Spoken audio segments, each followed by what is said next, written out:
Los Latina clubs trying to change face of women's soccer.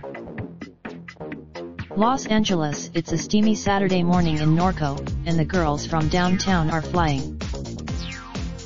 April Flores streaks downfield, smoothly passes the ball to Naomi Barahona, who kicks it over to Michelle Bracament, who boots a 20-yard laser past a diving goalkeeper. They leap, they hug, they squeal, and 4 minutes later, they win. The game is decided. For this group of mostly Latina athletes facing economic and cultural battles that have long kept them on the soccer sidelines, the fight continues. Downtown, as it's commonly known, is fueled by 175 girls trying to crack the glass ceiling.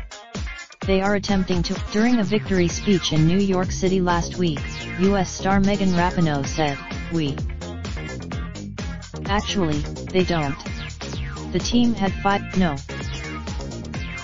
Their dreams are distant ones. They come from house, were. Yet under the direction of club president Mick Mulfriedel, who helps run the all-volunteer operation out of the Leachby Middle School field in Pico Union, it's slowly happening. In his 10th season with the club, which also has about 450 boys, the retired TV and movie composer has built a steady girls program by convincing neighborhood parents of the athletic worth of their child, and then using donations to pay for most of their uniforms and tournament fees. Some of the girls, oh, how they can play. Downtown. They play fast, with skills honed from backyard games with their brothers. They play hard. They're from Paramount, Compton, Bell, South Los Angeles, East Los Angeles and Pico Union. They live in ancient. In the last 2 years, Downtown's top team of 15 and 16-year-olds has won 3 of their 8 major tournaments and played in the finals 3 other times. This fall they will compete there.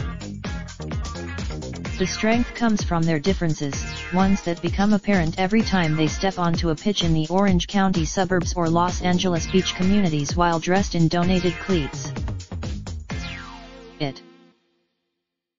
They're shorter than everyone else. They're darker than many.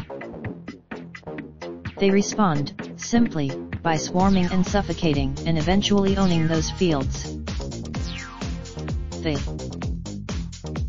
On a recent Monday evening practice at Leachby, the quick team from downtown plays lights out, because, well, they never know when the lights will go out. It's never easy for the girls and their 65-year-old father figure.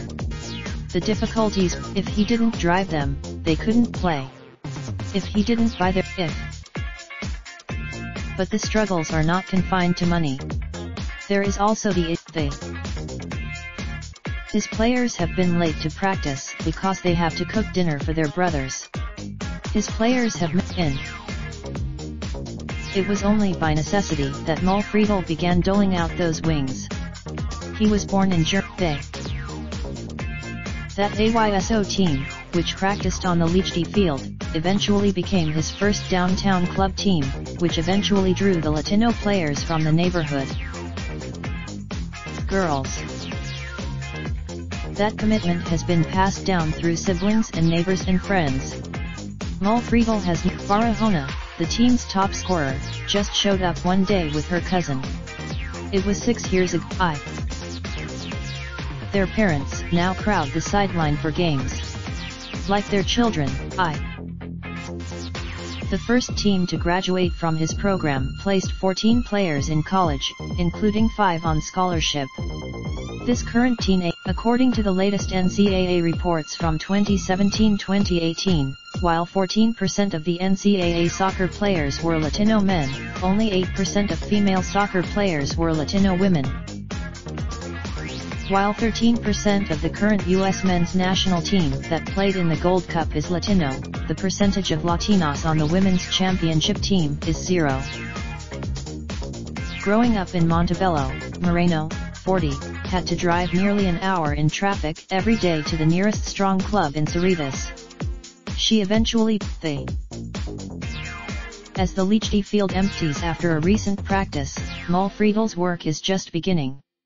He walks up to it is during these conversations when he repeats that club motto, practically shouting those 7 words throughout Pico Union, coaxing a new generation out of their backyards and off their streets and into dreams they didn't know existed.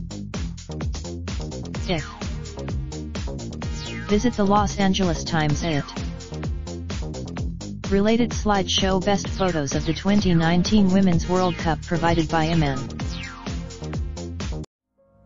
Raindrop, drop top, smoking, no cooking the hot pot.